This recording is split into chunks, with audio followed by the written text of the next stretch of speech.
Hey guys, what's up? Welcome again to the third episode of the Adaptive Podcast. We are Adaptive Jiu-Jitsu. I'm Len. I'm here with Elijah and Eddie. We are purple, brown, and blue belts. Sorry, I should have said that the other way. But we are bringing you our perspectives. We're going to make some fight predictions. We have some brand stuff that we're here trying to promote. Great gear that you can check out at adaptivejujitsu.com. Follow us at Adaptive Jiu-Jitsu on Instagram, and don't forget to check out Radji Barrett Jiu-Jitsu both on Instagram and RadjiBarrettJiu-Jitsu.com to check out our academy that we train at. And so we're here to do podcasts every single week to kind of talk about jiu-jitsu philosophies, fight predictions, the MMA world, and just kind of talk about our experiences. We're going to have interviews and all that stuff. So if you guys are joining us again this week, thanks again. Your support really gets us going. Tuning in and engaging with us makes the show better. Don't forget to like and subscribe. That stuff goes a really long way.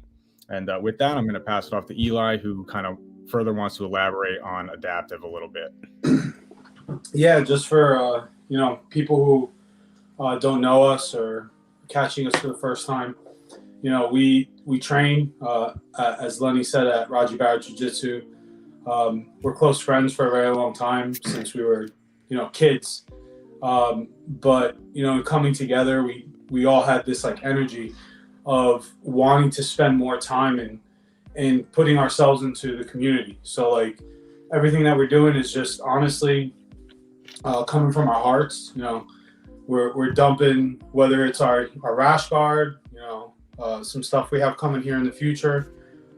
Whether it's video content, and some of the conversations we're going to have on this podcast, it's all about us, diving into our experiences and how we can make it better. And we want to hear from, different professionals, different friends, people training in different places in the country.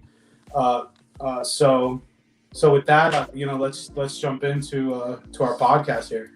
All right. So topic today, big one.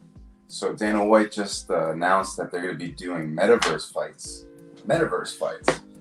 Now, how would you break down what the metaverse is in the first place? What is the metaverse, Eli? So I think the best way to explain this is, and for somebody who's never even thought about this at all. Ready Player One. Yeah, it's Ready Player One. It's the Matrix. It's an altered reality that becomes reality, where you submerge yourself into whatever it is you're doing. Well, explain it further. They've already had like events through like what is it? It was Fortnite, right? They were doing like concerts and stuff like that, where people around the world were digitally going in and watching like full length concerts. Like Travis Scott, right? I don't remember who it was, but it was like I think it was Travis Scott. It was full immersed, like VR type like. Concert, like it's like we're not even doing stuff in the real world anymore. Yeah, it's a disconnect from reality, but it's supposed to be like another level of reality. I guess. So to break it down a little bit more, like the best way to explain it is if anybody's ever seen an Oculus, where you VR helmet and you put that on and you're submersing your vision, one of your major senses in that video, and now you're basically in that environment. So if you were doing a metaverse fight, it'd be like putting on this gear and sitting front row or sitting almost in the cage with one of these fighters. Now you're not actually fighting, so it's like I don't know. They have it like where it's set up where it's like you have like you're in not a cage, but you're like. I mean, right? I don't know how. I think what they're trying to do is there's gonna be a fight between two fighters, like we just saw Ngannou and Cyril Gane, and those two fighters in a physical location would fight, but everyone else would be able to join the fight via the metaverse. Oh, is that what it is? Yes, and then and now it'd be like you're sitting front row, watching these two fighters fight. Well, that changes things a little bit for me. That makes it a little bit more interesting because it's like you can. I mean, what's the difference, right? I guess it takes you into that world though, you know, in a sense, because instead of watching on your TV, you feel like you're there. Mm-hmm. So I mean, as long as the fighters are really fighting, I thought it was like, what are they just putting up like video game fights for people essentially at this point? Like, no, I think like if you've ever seen like these movies like The Matrix and Ready Player One, the idea is that, you know, you're able to do things that you normally wouldn't be able to do. okay, so it's not a physical fight. Is it a physical fight? Two fighters fighting. Actually fighting. but Not then, VR fighting. But then everyone else would be VR attending. That's how I understand it. Okay, because that changes things. Yeah, I don't think Dana White is in the business of taking his fighters off the mats. Well, you know what I mean? He wants them on the mats. But if you know about the metaverse, it's unclear in these articles though. In this world, it's kind of like Minecraft. What was that, Lynn? I said it's unclear in these articles. He doesn't really say whether it's an audience, like a spectator thing, whether when what I mean by that is like, are you watching real fighters fight and you are, like Elijah describes, walking around? Maybe you can walk around the ring and just get whatever kind of view from the fight you want. Or is it like fighters wearing mocap suits and having also avatars that are like in this metaverse? Because, I don't understand the technology too much, but from what I understand, even if you shot it with like 360 cameras that they have, which kind of would allow you to like pan around the room, but from a central focal point, I don't really see how the technology now matches up to be able to watch like a live thing and get all the angles at it, right? Because the reason why they could set this up in VR is because that world is rendered already, right? Like the computer knows and has the algorithms to show you every angle from wherever you choose to look at it from. Yeah, so I don't really know. Maybe I'm wrong, but from my understanding, I don't think it could work. I think it's the new 5G technology that they'll be able to capture all those angles. I don't think that's an issue, but like you were saying, I guess tons of cameras. But to like interpret, like you said, it's open up for interpretation. And my understanding what the metaverse itself is, it's like you have built-in avatars, you link to this machine, and you go into a virtual reality. I don't think the technology for our fighters is there yet. It would have that type of thing is going to have to be introduced into our society in a pace where, like how I know we're that seeing technology exists. Like of course really, it does. But at the level where they could pay for it so everybody has access to it, no. I mean, it could be coming out right around the horizon. So, you know what I mean? So obviously, people are investing. So what we have right now, though, is let's look at it from the perspective that there's two fighters being put in the ring, and then we're going to have cameras all over the place streaming these videos and essentially creating an environment for somebody who just sit at virtually to watch. So let's take it off of that. Let's try to build off of that. So if we did it that way, what type of effect are we talking about on the UFC and fighters? I mean, if it's all right, so if it's a real fight, we're talking about a real fight. So there's two fights, and somehow they render it where everyone virtually can go there and watch it. So there's nobody in real stand, or maybe there are people that they're actually fighting in a real arena. There's real people there, but then everyone else around the world. Metaverse event.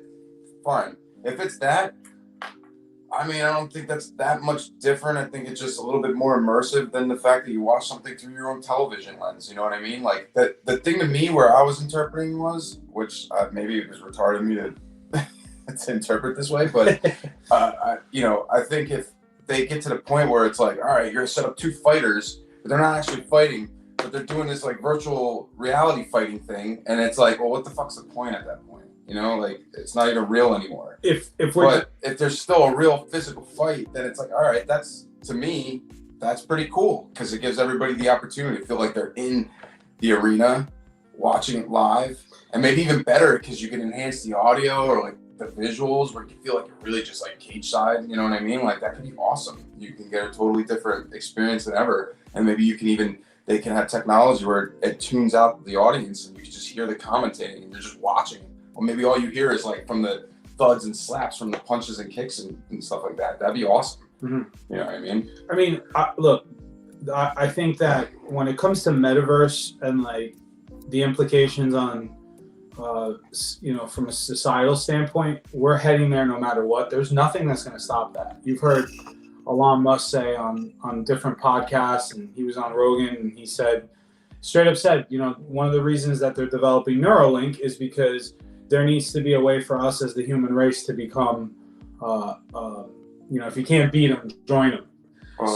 Well, yes, I get where your analogy is at, but I think it's more or less like evolving with the times. It's almost, you got to adapt with the times, you know what I'm saying? Because that's the only way we're going to survive, because if they create singularity AI, man, which they're on the cusp of in the next, 10 years, by like 2030, 2035, if they have quantum singularity AI, then it's going to be able to compute knowledge at such a pace that we can't even comprehend. And the only way to compete or to contend with and live with it is if we use Neuralink and we basically become half cyborgs. Yeah, essentially. Which with Elon, what he says is that we're basically already cyborgs. We're just slow input into the phone. Because he breaks it down. I thought he had a really nice breakdown. He was like, well, think of it with and without your phone. You're that much smarter with your phone at you at all times. You can compute the knowledge through that technology so much faster. And if, like, say, back when we were younger, you're like, oh, let me look that up. Oh, you want to go to the library? Yeah, I guess we got to take a walk like 5 blocks. Now it's like, what do I need to know? Okay, I know it in like 30 seconds. Right. Basic stuff. So, with that being said, I think it's inevitable. I think we're heading to the metaverse. They already created it. It's not even inevitable. It's already happened. It's already happened. Which is, obviously for like people like me and Len, we're dinosaurs in this sense, man. Like the technology in the next 10 years is going to be so advanced. I think it's going to be a cultural shock for anybody that's like, man, maybe even 35 years and younger. It might be a cultural shock for anybody that's older than that. Just be like, what world am I in? It'd be like dropping like somebody from, it was like 1850 and waking them up in 1960. I think it was what the comparison that I've heard recently. No, I was gonna say like it's like 100-year advance. I was gonna say like 1408 to like 1960s when we're landing on the moon. They have planes. I think about it. It's kind of interesting because it's like, man, I think about my like great grandfather, and he basically lived through like technology when it first like cars and then planes and seen World War I, World War II. It's like, imagine like subtly going through all those changes in like the last like 150 years. We've had the biggest jump as far as like technology and innovation ever, and at least in our recorded history. We don't know what lies behind recorded history. There could be ancient, advanced, civilized humans here before us, and major cataclysmic events could have changed. We're getting way off topic. But to like come back around and kind of put some final caps on the topic, I think it's like a disconnect in reality. Yeah. I think it's gonna be cool when you're sitting there in the metaverse and you're getting to watch the fight as if you're in the ring, as if you're a coach looking through the chain link fence there. But it's for me, it's a disconnect. We're losing who we are and what we're doing. I mean, for us, but the next generations, they're going to grow up with this, and that's all they know. Yeah, they're going to download how to do jujitsu. It's similar to like, I don't know. I guess it changes as you get older too, because it's like, remember when we were younger? It's like, how do parents, they always listen to different music, like older stuff. And you're like, why do you listen to that boring ass shit? And it's like, what does what does it take to catch on though? I mean, virtual reality's been out for a while. That there's a lot of, I guess, investment going into making it better, but it has been out for a while. Cost still don't see. Yeah, technology, right? Like, it's got to get cheaper to get in your house and get more comfortable. Like, who wants to wear a freaking helmet and gloves and shit? I think PlayStation is, or Xbox nowadays. It's like $600. I feel like both their attempts, but the PlayStation attempt at VR was pretty much a failure, right? It's like they didn't have enough games or anything to really hold up the product. Like, don't get me wrong. Like, I remember playing our buddy Drew. He had Resident Evil 7 in the VR, and like it was pretty trippy because it's a horror game. And it felt like it was very immersive. Like you go to like a door frame and you're in a house. It's creepy as hell. And then like you just lean over or look and you're seeing down the hallway and stuff like that. the thing is, you get like, at least me, I got a massive headache. So it's like, I don't know. I don't know. Like the world's going to adapt to that. It's going to be more for younger people. You know, I'm not going to see older generations be like, yeah, I'm going to get my VR set. Mm-hmm. You know, and I feel like also with the VR thing, there's two things that I see. Like you said, either the technology has to get cheap enough where it's already in everybody's house, because their expenses to be able to shoot, render, broadcast that in that format has got to be crazy, because that's not just your everyday iPhone camera or whatever. They have these probably insane setups, like almost a whole studio that you need to have a fight in the metaverse, right? And how does that pay off if nobody's linking into it because they don't have the equipment to look? So either you have to like make it that good and sell it where people go out and buy the thing that they need to participate, or wait until everybody already has that, and kind of piggyback off a market that's already on its way up once that really starts expanding. Maybe, but all they had to do is drop the seed, right? It might not even come out for like 2 years, but when it does, in the first wave, maybe not everyone has that technology, but when they see that technology, it's like when Avatar came out. There's not been one movie that's looked as good as Avatar did with the 3D, because they actually shot specifically for that technology. And all the rendering they did for all the other 3D movies they did for the last 10 years, they weren't like, maybe some were like better than others, but nothing compared to like Avatar itself. And It's like, that's what'll happen. Now there's like fucking 4 more Avatars coming out, I think at the end of this year, and then every like December for the next like 5 years is another Avatar. But like, I guarantee you that's gonna bring in the next wave of the 3D and then the rendering of like the VR and stuff like that. The technology is gonna come out and everybody's gonna, they're gonna jump on board because of the way they're gonna promote it and everything else. And it's just the world is going they would be able to do it. Currency, all that stuff, man. I feel like maybe so I was gonna say, speaking of sports currency. Sorry. You were going to talk about something, Len, right? With money and the fighters. Yeah. So just to continue on the whole fighter pay scandal that everyone keeps checking in on, I found this interesting story this week about how Chad Mendes is saying that he's going to make more money in this bare knuckle fighting club debut than Ngannou's purse was in his last championship fight here, which I just thought was interesting. And he even goes on to say that, I don't really need the money, but I'm kind of doing it because I need to fight, right? He's got this kind of itch to fight, and he thinks, or he's reporting that he's got more money coming than Ngannou had, and that he's got this contract, but if he doesn't like his first fight, he's not even going to make good on the contract. So I don't know if he's got some sort of escape clause in there where he can opt out after a fight, or maybe he just doesn't, they're not going to hold him to it the same way that the UFC would, like coming after him with lawsuits and stuff. I don't know, but I just thought that this was interesting. Because this is a known guy, and this is just in that same wheelhouse. What if other people start coming out and saying, well, you know what, I can go get one fight and get paid more than I would in 3 years in the UFC because they're not paying me enough.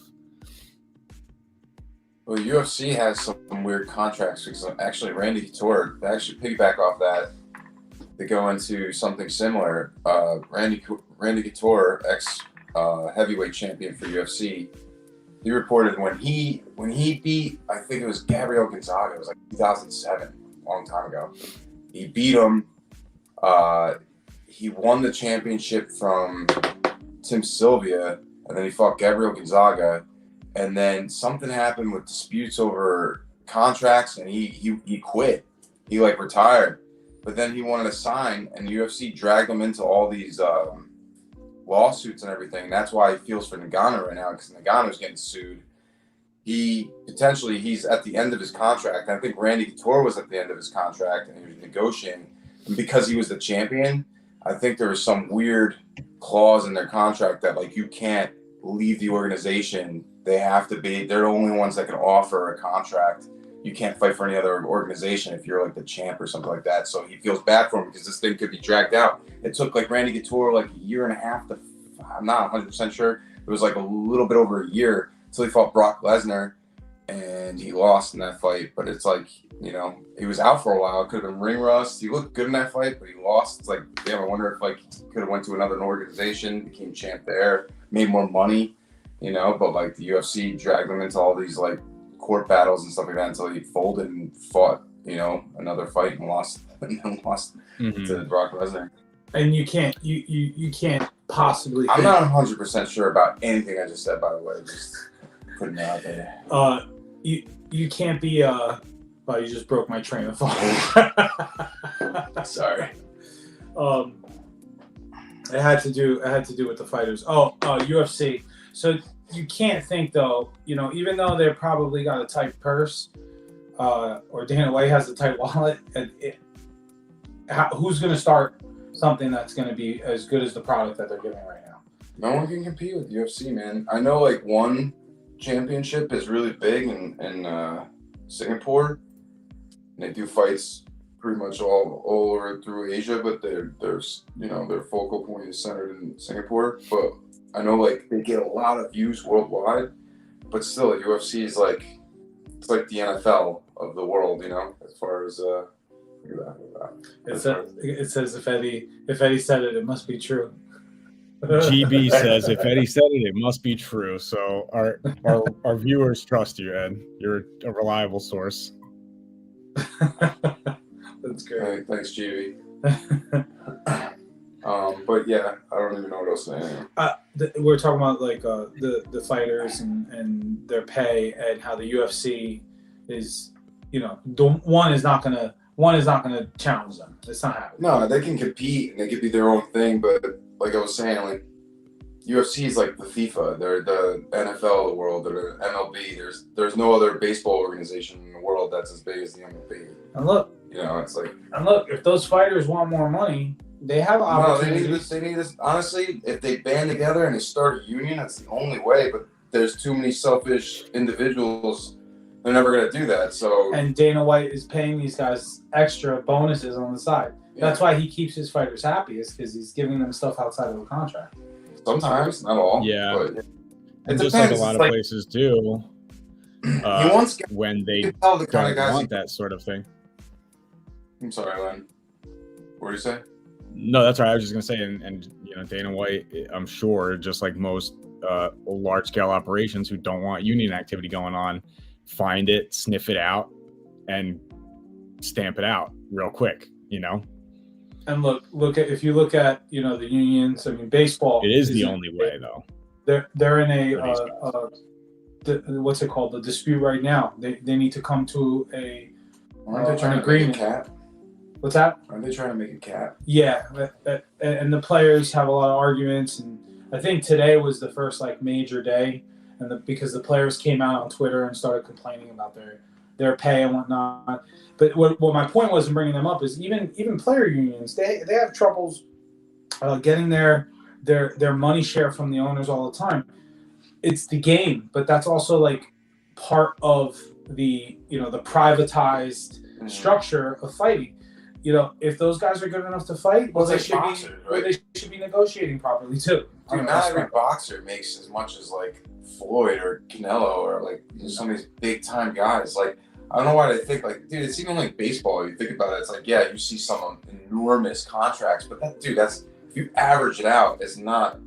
They get paid really good, but they don't get paid like 1/10 of what like the biggest guy is getting paid. So, you know, it's like they can complain all they want, but it's like, unless you have what Dana White's looking for, which is guys that are willing to lay it on the line and fight at, you know, drop at a hat. Like, what, need you this weekend? Sure. Guys that win consistently, dominate, and will fight often, and if they're, you know, fight anytime, any person.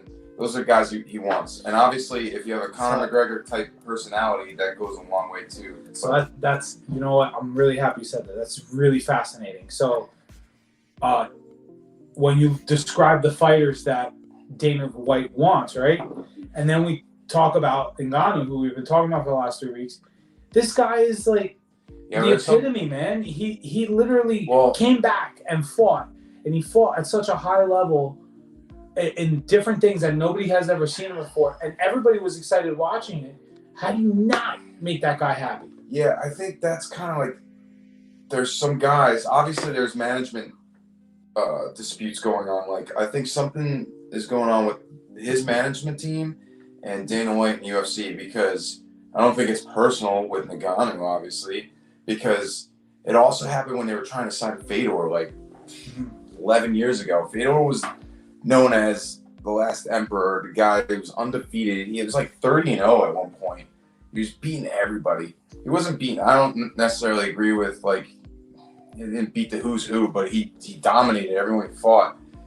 And for some reason, his management team too, they wanted more money, and obviously they couldn't get a deal done. So he, like, in public, he like shames those guys, because it's almost like he wants to make sure that the brand of the UFC is too big. Like, no matter what, they're bigger than the fighter themselves. The only fighter to ever do it is McGregor. McGregor's the only fighter that ever became bigger than UFC itself.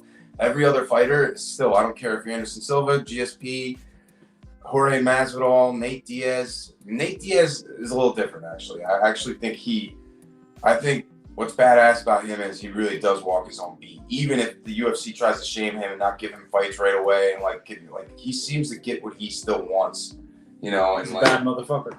Yeah, but still, no one's done it like McGregor. McGregor has literally stolen the world in a sense, because everybody just cares about it. Like, McGregor could go anywhere and everyone's tuning in, and you could put the best card of UFC on, and people watch McGregor fighting whoever the fuck in some other organization. I guarantee you over the UFC. That's how big he is. Yeah, he was. I mean, sucks that he's not as good as he. It doesn't matter. It doesn't even matter. His personality alone, dude. I'm sorry. You know what's crazy? He acted like such a douchebag at the end of his last fight, but like, it was still kind of fucking badass. He broke his fucking leg, and he's like, "Hey, I'm gonna fucking put my arm around Joe Rogan. And I'm still gonna do a post-fight interview while I'm sitting there, and they're patching on my leg, and it's snapped in half." Like, they didn't even show Anderson Silva when he did it. When they did it, it was like, Jesus, you know, like, oh, poor guy who's just sitting there, like, crying, screaming as they're fucking wheeling him off a stretcher. You know, like, McGregor's like, your wife's sending me DMs. He's seen my DM. You know, like, all pissed off still. He's a nutbag. Like, people fucking, like, they love that shit, clearly, because he's a soap opera. He's so dramatic. And, like, he's an animal, absolute animal, and he lives that character. He's like in Prestige. Remember with the spoiler, you know, with the one magician, and he's two guys, and like the one guy, they played those roles no matter what while they're in public, so they never broke character. It's like Conor doesn't break character. It's nuts. Anyway. Yeah, it's funny that you say that, Ed, because I found this other article this week, and Elijah, you might be more familiar with who Eddie Hearn is than me, not really being a huge boxing guy, but he's a boxing promoter, and he explained, you know, how McGregor becoming as big as he was, like Eddie was saying, one of the only guys to kind of break through this barrier is in some ways good for the sport because of the promotions that it brings, and of course the ticket sales and the viewership. But in other ways, you know, what if he started advocating for fighter pay and things like that? You know, so guys like this can really make movements, and they can go wherever they want and break contracts because they'll have, you know, backing from somewhere else who's looking to grab that product. And so really, you know, his opinion in this article is that, you know, it's not great for the UFC, or that Dana White and his constituents don't want guys like this, which is why, you know, in many ways, like look at Ngannou. Why is it a mystery that we're not like pumping up? He just doesn't, he wants people to put on exciting fights and maybe just not even get to a level where they can be bigger than the sport itself. You know, there's like a fine line there, you know, where you're making just enough money, but you're not enough of a threat to the business otherwise. I mean, again, like, it still doesn't make any sense to me, because you could build up the storyline. Like, he doesn't have to be the best speaker. You know, like, Conor's obviously great with a mic, but like, piggyback off of that, when the Khabib, he started his own fight promotion. It's like Eagle FC or something like that.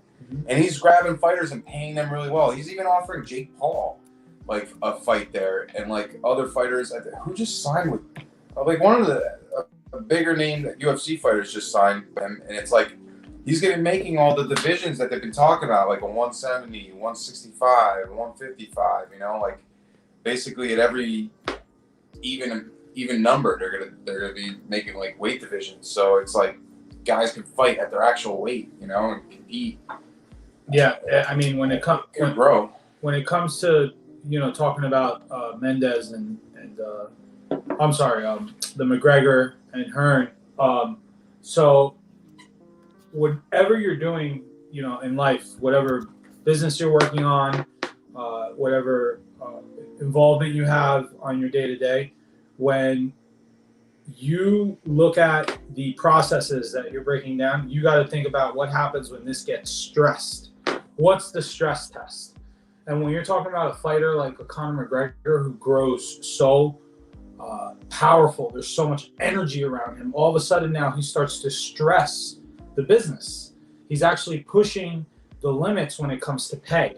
He's pushing the limits when it comes to what a fighter is doing inside of the ring. All of a sudden, somebody like Dana White, who clearly wants to have control over the UFC, is feeling this ripple effect where he's like, oh shit, I'm losing control. Like, this fighter's bigger than the sport. Like, he's kind of dictating what I have to do now. And he definitely, I don't think he liked that. And I think he sees that with his fighters now. Like, Ngannou, he wants to control. Of course, because every fighter since Conor McGregor is now like especially if they're a contender or if they're a title holder, like they're definitely like, oh, I just won a title. Well, no wait, I'm gonna like renegotiate my contract. Well, it's like, well, the big disputes that usually come out is like, oh, well, you signed this contract. You can't just change it since you became champion, and that's why they have a lot of disputes, because the guys that think they're like worth something, which they definitely are, or they're trying to go against a contract they already had, which was shit, unfortunately. They built themselves up personality-wise or even just fight skill-wise, where they're going in and they're dominating guys really quickly. But, like, that Dana's, I mean, he's a businessman, like, they want to make the most amount. But I don't know. I feel like they can pay guys, too. That's the thing that's, you feel like some guys don't get what they deserve, But I don't know. That's the part, the cutthroat business aspect of the whole thing. You know what I mean? It's just, yeah, dude. It's no different than the real world, man. Everything's cutthroat. They don't. It's funny. These guys should be getting paid because they're the ones that are entertaining us. You know what I mean? They're the ones that are putting asses in the seats. If anyone deserves the money, it's them. And it's a shame that they don't get paid as much as they don't even get health care. Think about that. They got to pay for all their training, all their training camps. They're away from their families for like 8 weeks minimum at a time. Sometimes they have bigger, fight camps, and a lot of these times they're paying all these like nutritionists and all these training partners to come with them, travel the world wherever they're going to fight. And it's a very complex situation, because you're always gonna, I don't know, I'm always gonna be on the side of the individual, the person. Of course, yeah. But like, it's more relatable. Of course, but like then when you're trying to make a business, you can kind of start understanding the business side of it too. But like, I don't know, man. I'm always a guy. You want to make some money, you got to spend some money. So I don't know why. Like, dude, I think about the Mets. The Mets are a shitty franchise. Why? They're a shitty franchise because they're fucking stiflers, bro. They do not spend any money. Yeah, maybe. They got Cohen now. He's spending a lot of money. He spent some good offseason. Dude, I spent like 20 years where the Mets had they're like third most in the market, and they're like, yeah, we're gonna buy guys that are like all-stars but over the hill. They're like 36 and up. That was bad management. It was a bad job by the general manager. Yeah, it's called cheap. They were trying to just save all the money for themselves. But it's like, what did that do? You just had a bunch of scorned women fans, in the audience. They're just pissed off because the Mets suck. But yeah. So let's go Meats. Let's go Meats. Let's go Meats. Over this.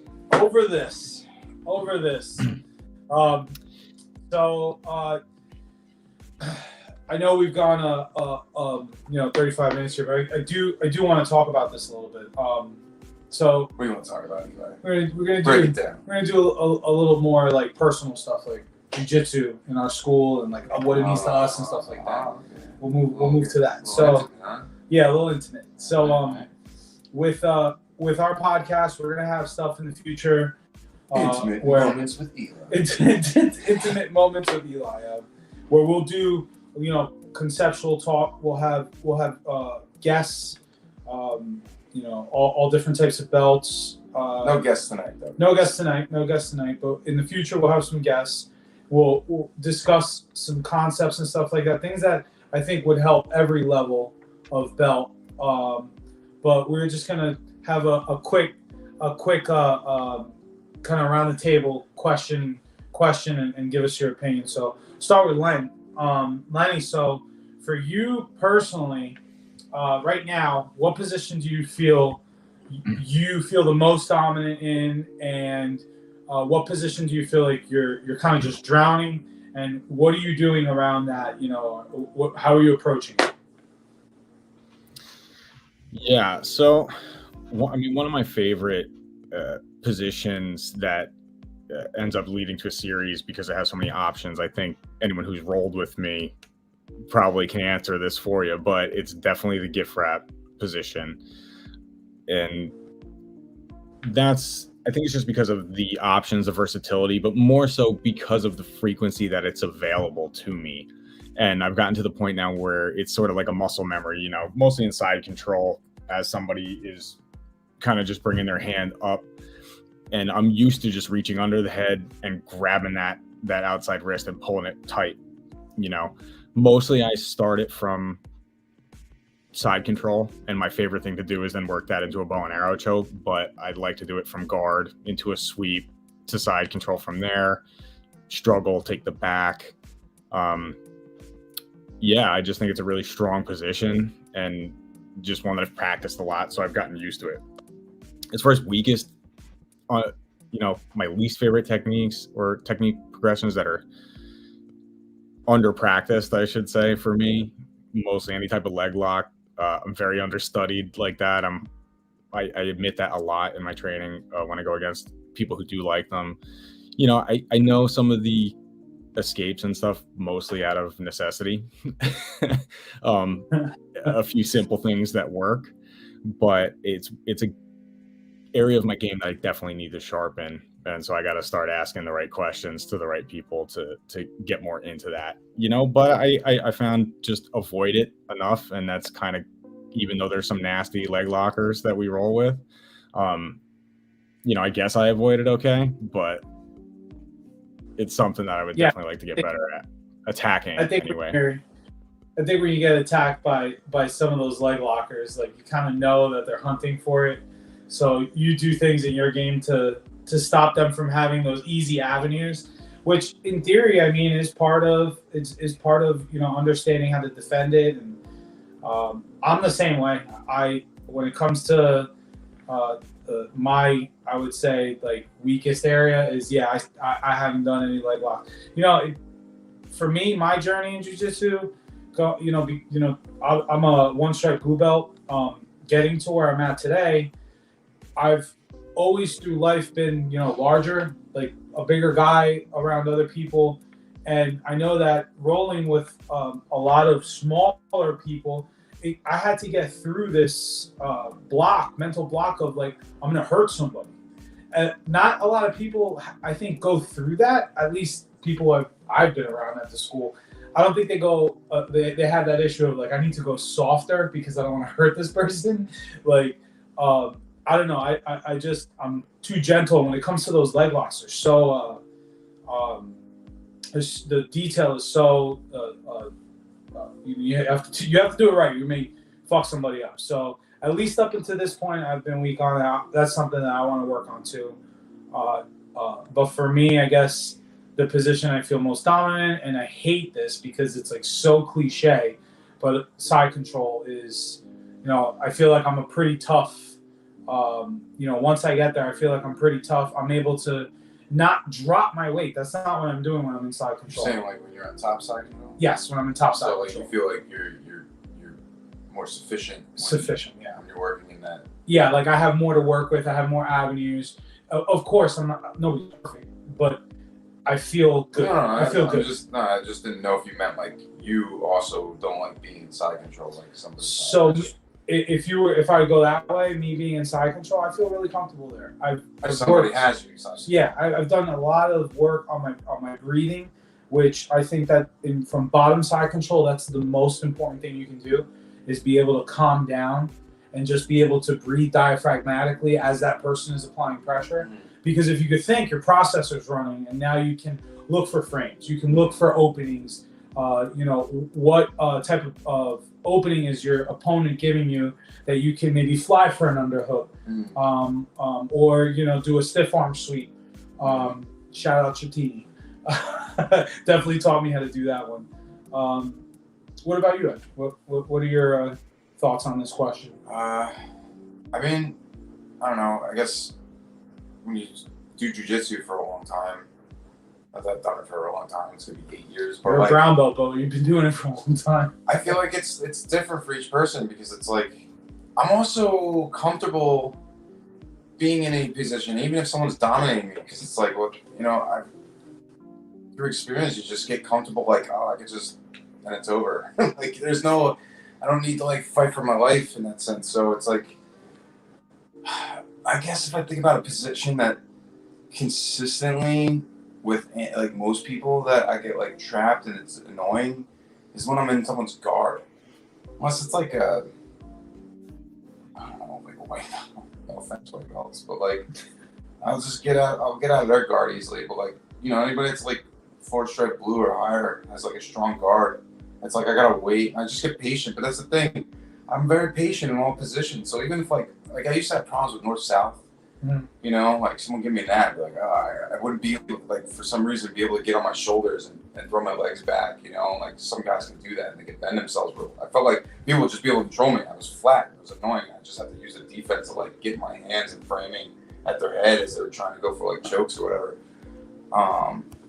But even that, just through patience, I just see openings and just frustrate whoever's like got me in positions that are superior, I guess, in that moment. It's really fun, at least from my perspective, and then we should get to your strength here. But for me, from my perspective, like, it's so cool having like Lenny as a purple belt and Eddie as a brown belt, and then obviously all of our partners at school. But you get to see, and again, we're going to talk to people and get their perspective so everybody else can hear this too. But like being able to look at the lens through jiu-jitsu through somebody else's lens starts to give you like insight. Like, for example, Eddie just said that when it comes to positions, he kind of doesn't feel too uncomfortable anywhere. That goes to show at his belt level, calming himself down and being able to be, where I like white belt, you're freaking out. You're like, oh my God, I gotta save my life. Yeah, it's not like I'm not boasting like I'm not saying like there's positions that I get in and I'm like, man, I get fully dominated, because it's like, yeah, there's some people that get me in position and they'll get the best of me for sure. But there's plenty other people that I still at least know techniques and movements to get out of position, unless somebody's just naturally better at that position like themselves, where they can control somebody. It's like, all right, but I can at least break it down where I can give them difficulty, where it's not easy, but they might be able to slip in whatever sequence to a choke or whatever, or a submission. But I think whenever we come up with this topic, you're always too humble about how much time you spent and what you're capable of. No, but that's the truth, though. It's like it's just more or less I'm become way more comfortable in the uncomfortable. That's like those positions don't really bother me, because like I know it won't happen twice in a row. At least unless I'm going against black belt. Yeah. Because I'll figure it out. I'm not afraid to just sit there and monitor what the person's doing. Like, I noticed when I was, like white belt or blue belt, like I always kind of did this, but like I do it way more now than I did before. Because like when you're in your bottom tier belts. I don't want to call it that, but it's like you're beginners. It's like, yeah, I guess when you're beginners, it's like you're not thinking so much like, let me pay attention to what this person's doing. You're like, oh, this doesn't feel right, and I gotta react. And like either you know, sometimes you have some athleticism, so you might be able to get at stuff, but then sometimes you don't know technique at all, and you just freak out and panic, and then you just end up tapping instead of like paying attention to what was going on to see them get to the sequence they needed to tap you in the first place. Now it's like, for me, it's like, I don't care. Give me in any position. Either I'm going to figure out how to get out of it or I'm not. But I'm paying attention to what I'm doing and what you're doing at the same time. So it's like I slow my brain down to be able to, like... You want to let yourself be, like, molded. To the point where I could see, like some things, some sequences, like, ahead of time where I could see where, like, there's a couple different avenues, too, where I, like, oh, if I move here, I can see where he's going to move here. And if I move here and here, he'll try to do that. And sometimes they don't. But when you start thinking a couple steps ahead, because you know the sequences, it's like, it definitely relaxes you because you have things you can fall back on if they don't work out. More time on the mat, your processor gets better. Yeah, and naturally too, because it becomes more muscle memory, instinctual. Like you don't have to think so hard. It just comes naturally. Like the thought process is so quick. You know, it's not like you're not thinking, but it's like it just. I don't know. So answer the question. What do you personally, you know, what position do you feel is most dominant? Where do you feel like you are in, you know, your glory? Side control. In side control? Yeah, because I've learned a lot of nasty shit from you in side control. I know. Those loop chokes and. It's not even that. Like I can get things from side control. It's just I feel like from side control, it'll lead me to the back in every other position that I can get into just from side control.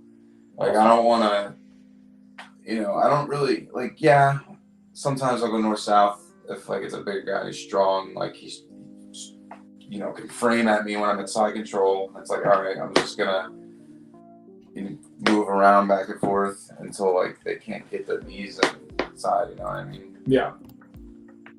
But so Right. I think that's it.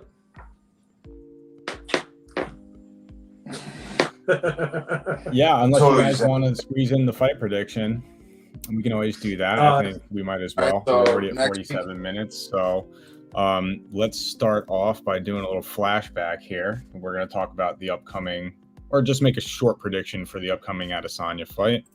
We'll take a little flashback here. Izzy, what happened last time? He's got to be very careful. Oh. Whitaker nearly out on his feet. Adesanya trying to close it out. And there you go. if He's got to be very careful. Whitaker nearly out on his feet. Adesanya. Is it a pretty easy decision here to make this week? all right, you know, here's my That dance move says it all. He has taken. Just like he did the first time, right? You're still muted. I'm muted. He's got to be very careful. You're Whitaker muted. nearly out on his feet. Adesanya trying to close it out. Did you get it? I can hear you. You guys aren't muted. Oh, my bad. I thought All right, so You never were. I don't know if you guys know, you know Death Note anime, Yeah. right? Yeah. When he first walked in, when they were right before Bruce Buffer announced him, you know, he walked in the cage. He's by his corner or whatever, and he just whips out the Death Note and writes down Robert Whitaker's name. That's so badass, and he ends him in the second round. And why don't you tell people what that is? Because I don't think people know what Death Note is. Oh, yeah. Well, it's about a guy that gets this little diary book that's dropped by a demon, a Shinigami. Yeah, Shinigami demon, and basically whatever he writes a name, the Shinigami kills that person. Right. So basically, he went in the Death Note. He wrote Robert Whitaker's name. Obviously, he didn't really write anything. He just air wrote it, and it was just kind of cool. And then he knocked him out. I think he's gonna do it again, though. I think it's gonna be more of a fight this time, but I think it's gonna end the same. I think he's too calculated. Robert Whitaker's, unless he mixes up wrestling, I think Izzy's just too big for him too, where he's gonna be able to hold him on the ground. I think, like, I don't know. He said that he thought Blachowicz had the blueprint of beating him, which he used wrestling, I guess, in the last like 3 rounds. Or last 2-3 rounds to like basically hold him on the ground and outmaneuver him, but he didn't do much damage. I don't think Whitaker's going to be able to hold him. Blachowicz is a much bigger guy. They fought at like heavyweight. And I think it's just going to be more the same. I think he's going to piece him apart. I think he's just he's in Whitaker's head, man. You get knocked out once by a guy, it's tough. I know he's on a 3-fight winning streak, but Izzy's the man. I'm gonna go Izzy too. I like Stylebender and his. I mean, I think they also UFC does a good job of publicizing him and showing what an interesting. Izzy? Yeah, Izzy's a star. Izzy's like he's like a notch below. He's like the next best thing when it comes to like McGregor. Like guys, you know, he's good on the mic. He's flashy. He fights, knocks people out, and even when he wins by decision, you can see like he looks like a video game out there. He hits guys with cool combos and. He's just flashy and exciting, and you know I think we saw in 2020. I think he got his purple belt. I think it was 2020. It might have been. There was some interesting conversation there about him. I love Izzy. Yeah, I think that was like the take behind it was that, you know, fighters who he trains under Galvalo's team, mm-hmm. you know, Atos. So like I know he got his purple belt from Galvalo, but.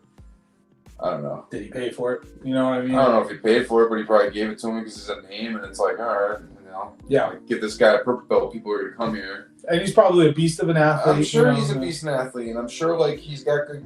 You know, like you go in. I'm sure if one of us rolled with him, and be like, oh, he's got good grappling. You know, but it's MMA grappling. It's different. It's like I don't care. He doesn't put the gi on like us. You know what I mean? He's not in there every week pounding it out. He's more of a striker. Now that doesn't mean he doesn't have like maybe purple belt MMA defense, you know what I mean? Where he's, you know, we saw like, dude, Vittori in their last fight, he had him, he had his back. It was like, I was like, oh my god, this fight's over, and I was like, oh my god, Vittori sucks. Like, he was able to like grab the wrist, bring it to the side, and spin into him. You know, like didn't even get like he had like half-ass hooks in. It was like the fuck. I mean, I don't know if he can wrestle him, but Whitaker's a good wrestler too. But he's gotten too comfortable standing up. I think he's gonna get into another headspace where he's like, I'm gonna knock out, Izzy, and he's just not going to. What's Izzy's highest martial art, or what leads him is Muay Thai, right? Yeah, he's a kickboxer. Yeah. Mm-hmm. Yeah, I'm taking Izzy. Len? I'm Izzy all day. Yeah, I'm a big fan. I like him. Yeah. Well, I'm just not going to go contrary just for the sake of it, you know. Okay. Give you guys how I feel. Yeah, I mean, he's an exciting fighter, and I think that, he's going to take it again this time. So, yeah, I mean, I think we're ready to wrap it up if you guys are good with that. Yeah, man.